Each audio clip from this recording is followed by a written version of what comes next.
제가 직전에 다니던 회사에서 있었던 일입니다.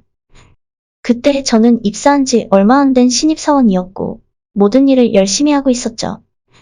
제 능력 부족으로 대기업에는 들어가지 못했지만 어쨌든 첫 사회생활이기도 하고 저희 지역에서는 중소기업치고 복지나 급여가 나쁜 편은 아니었기 때문에 그럭저럭 만족했어요. 그런데 회사 생활을 하다 보니 다른 건 다 괜찮았는데 사장이 문제였습니다. 가족들이 운영하는 회사였고 사장 밑에 주요 간부들은 모조리 사장의 친인척들이었어요. 그 중에는 회사에 거의 얼굴도 비추지 않는 사장의 와이프가 이사 직함을 달고 있었습니다. 좋은 자리는 자기들이 다 차지하고 실무는 모두 직원들에게 떠넘겼어요. 사장을 비롯해서 거의 대부분의 사장 친인척들은 직원들을 하인 다루듯이 하면서 개인적인 일도 마음대로 시켜먹었습니다. 특히나 저는 신입사원이었기 때문에 완전 사장의 개인 비서나 다름없었어요. 쉬는 날에 골프 치러 간다고 저를 불러내서 운전시키고 수행원처럼 사용하고 개인적으로 필요한 물건을 사오라고 하던지 장을 봐달라고 하던지 엄청 부려먹더라고요. 그러던 어느 날 평소처럼 일을 하고 있었는데 사장이 중요한 서류를 집에 놓고 왔다면서 저보고 집에 좀 다녀오라고 했습니다. 차도 제 차를 이용했는데 기름값도 주지 않고 정말 해도 너무한다 생각이 들었어요. 처음엔 사장에게 잘 보이고 인정받으면 승진도 시켜주고 콩고물이라도 떨어지겠지 하는 생각이었는데 시간이 지날수록 아무것도 해주지 않고 그냥 부려먹기만 하는구나 눈치챌 수 있었습니다.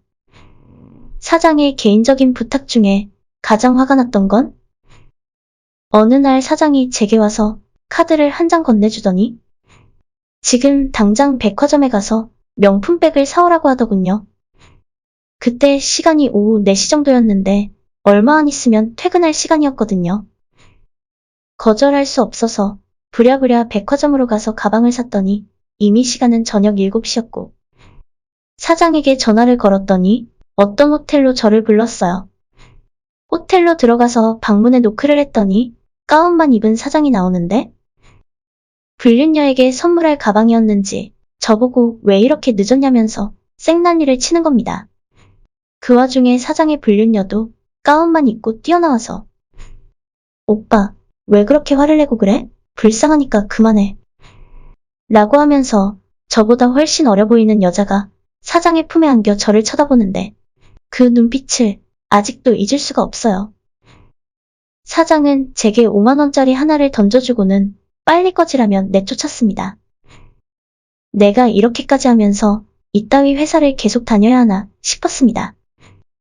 평소 친하게 지내던 회사 선배와 술 마시며 이야기하는데 신입사원이 들어오면 당연히 거쳐가는 코스라고 하더라고요. 자기도 그랬고 다른 사람들도 다 그랬대요. 사장의 와이프나 다른 가족들은 모르는 건지 알면서도 모르는 척하는 건지 사장의 그런 행동을 별로 신경을 안 쓴다는 것 같았어요. 사장이 밖에서는 바람을 피우고 다니더라도 집에선 와이프에게 잘한다고 하더라고요. 아무리 그래도 그렇지 남편이 다른 여자를 만나는데 어떻게 모른 척하면서 살 수 있는 건지 정말 부자들은 알다가도 모를 일이었습니다. 하지만 저는 그 호텔 사건 이후로 사장에게 어떻게 복수를 할까 그 생각뿐이었습니다. 그만둘 때 그만두더라도 사장에게 제대로 한 방 먹이고 그만둘 생각이었죠. 여자를 끼고 저를 비웃은 그 사장놈의 와이프를 제가 한번 건드려보자는 마음이 생겼습니다. 아무리 밖에서 여자를 만나고 다닌다 해도 본처를 다른 남자가 건드리면 제 아무리 사장이라도 뚜껑이 열리지 않겠습니까? 매일 그렇게 사람들을 자기 종처럼 부리는 사람인데 저도 그때는 사장 마누라를 꼬셔서 사장의 불륜녀처럼 사모에게 용돈도 받고 명품도 받아보자는 생각이었죠. 저 정도면 나이도 젊고 평소 운동도 열심히 해서 사장 와이프 입장에서는 괜찮았을 겁니다. 저는 결심을 하고 그날 이후로 사장 와이프에게 잘 보이기 위해 노력했어요. 사장의 와이프는 이사라는 직함을 달고 있었지만 거의 회사에 나오는 날이 없었고 제가 사장의 개인적인 심부름을 하다 보니까 의외로 자주 마주칠 수 있었습니다. 집에 다녀오라는 심부름도 많이 했고, 그럴 때마다 항상 인사하고 눈에 들려고 노력했어요. 그녀가 뭔가 하고 있으면 제가 달려가서 이사님, 이런 건 제가 도와드릴게요. 라고 하면서 점수를 따기 위해 노력했습니다. 아마 사장 와이프도 젊고 괜찮은 남자가 관심 갖고 들이대니까 기분이 나쁘진 않았을 거예요. 이전까진 한 번도 그런 적이 없는 사람이라서 왜 이러나 싶었을 겁니다. 제 관심 끌기가 어느 정도 성공한 건지 사장 와이프가 어느 날 제게 묻더라고요. 명훈 씨, 요즘 무슨 일 있어? 요즘 따라 기분이 좋아 보이네? 처음으로 제게 관심을 보인 사장 와이프를 보며 제 계획이 어느 정도 성공하는구나 직감했어요. 아니에요. 그냥 이사님 옆에 있으니 좋아서 그래요? 그렇게 대답하면서 사장 와이프의 손을 꼭 잡았습니다. 처음엔 깜짝 놀라서 저를 쳐다보더라고요. 그녀의 나이가 40대 중반이었지만 역시나 여자는 여자인가 싶었습니다. 저는 이때다 싶어서 기회를 놓치지 않았고 쐐기를 박았어요. 이사님 혹시 오늘 저녁에 시간 괜찮으세요? 제가 좋은 레스토랑을 알게 되었는데 이사님이 가시면 좋아할 것 같아서요. 단도직입적으로 이야기해서 그런지 사모는 순간 당황했지만 얼굴에 웃음꽃이 피면서 좋다고 가자고 하더라고요. 저는 퇴근 후에 사장 와이프를 제 차로 태워서 여자들을 꼬실 때 자주 가던 분위기 좋은 이탈리안 레스토랑으로 향했습니다. 이사님 마음에 드실지 모르겠네요. 요즘 젊은 친구들도 많이 찾는 곳이래요? 사장이 평소에 이런 곳은 잘 안 데리고 다니는 건지 마치 20대처럼 좋아하더라고요. 이곳이 밤에는 야경도 이쁘고 인테리어도 예쁜 곳이라 좋아할 줄 알았습니다. 확실히 사장 와이프는 나이도 있고 제 스타일은 아니었지만 빠르게 승부를 걸어야겠다는 생각이 들었어요. 혹시 사장님께서 평소에 다른 여자 만나는 걸 알고 계신가요? 사모는 자기가 사장이랑 같이 산 지 몇 년인데 그걸 모르겠냐고 하더라고요. 마음 같아서는 다 잘라버리고 싶은데? 밖에서 일하는 사람이 그럴 수도 있다고 생각하고 그냥 참고 사는 거랍니다. 저는 사모의 외로워하는 표정을 놓치지 않고 바로 찔러 들어갔습니다. 저라면 이렇게 아름다운 사모님을 두고 그런 생각을 하지 않을 거예요? 사모는 제 말을 듣고 무슨 그런 소리를 하냐며 손사래를 쳤지만 입은 귀에 걸려서 좋아했어요. 처음 봤을 때부터 사모가 제 스타일이었고 마음을 숨길 수 없다고 이야기했죠. 명훈 씨, 장난하지 마. 왜 그래? 사모는 처음 느끼는 불안함에 목소리가 가늘게 떨렸고 그런 사모의 손을 잡으면서 나라도 당신을 행복하게 만들어주고 싶다고 진지한 분위기에서 이야기를 했습니다.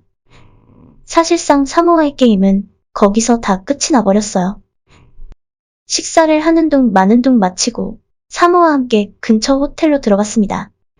그 뒤론 너무 순조롭게 흘러가더라고요. 사모는 그날 제 여자가 되었고 사석에서 둘이 만나면 그냥 누나라고 불렀습니다. 누나, 내 친구가 얼마 전에 비싼 시계를 샀다고 자랑하더라? 나는 손목에 아무것도 없으니까 얼마나 허전하던지. 라고 이야기하면 다음날 저를 데리고 백화점으로 가서 명품 시계를 사줬어요. 사모는 제게 완전 빠져들어서 정신을 못 차리고 있더라고요. 그때부터는 월급으로 받는 돈보다 사모에게 받는 용돈이 훨씬 많았습니다. 아무런 걱정 없이 행복하게 지내고 있었는데 어느 날 사장이 저를 조용히 부르더라고요. 우리 와이프 감시 좀 해봐. 요즘 뭐라고 다니는지 통 모르겠어. 안 그러던 사람이 최근 돈 쓰는 걸 보니 남자가 생긴 것 같단 말이지. 어떤 자식인지 내가 한번 알아와? 사장이 괜히 사장이 아니다 싶었어요. 이렇게 빨리 눈치를 챌 줄은 몰랐는데 더 이상 시간을 끌다가는 꼬리가 밟힐 것 같았습니다. 선물 받을 것도 웬만큼 받았겠다. 이제는 도망갈 시간이었습니다. 사장 와이프를 만나서 이제 우리 관계는 그만해야 할 것 같다고 이야기를 했어요. 왜? 무슨 일 있어? 우리 남편이 뭐라고 해? 저는 사모에게 지금은 때가 아닌 것 같고, 제가 퇴사하고 어느 정도 시간을 두고 천천히 다시 만나야 할 것 같다고 이야기했죠. 사모는 눈물까지 흘리며 저를 걱정했고, 몸 조심하고 돈 필요하면 언제든지 이야기하라는 말까지 하더라고요. 그렇게 저는 열심히 일하던 회사에서 퇴사를 했지만 전혀 아쉬울 것은 없었어요. 그 뒤로도 사모와 몰래 자주 만났고, 만날 때마다 회사 다니던 시절 월급 정도의 액수를 용돈으로 받을 수 있었습니다. 편하게 돈 받아가며 하는 백수 생활은 아주 꿀맛이었습니다. 사장에게 하려고 시작한 복수였는데 뭔가 사장의 와이프만 이용하다가 버린 느낌이라 살짝 미안하긴 하지만 그래도 사장에게서는 느낄 수 없는 사랑을 마음껏 해줬으니 좋은 거래였다고 생각해요. 오늘의 제 이야기는 여기까지입니다. 끝까지 들어주셔서 정말 감사드려요. 다들 행복하시고 좋은 하루 보내시길 바랍니다.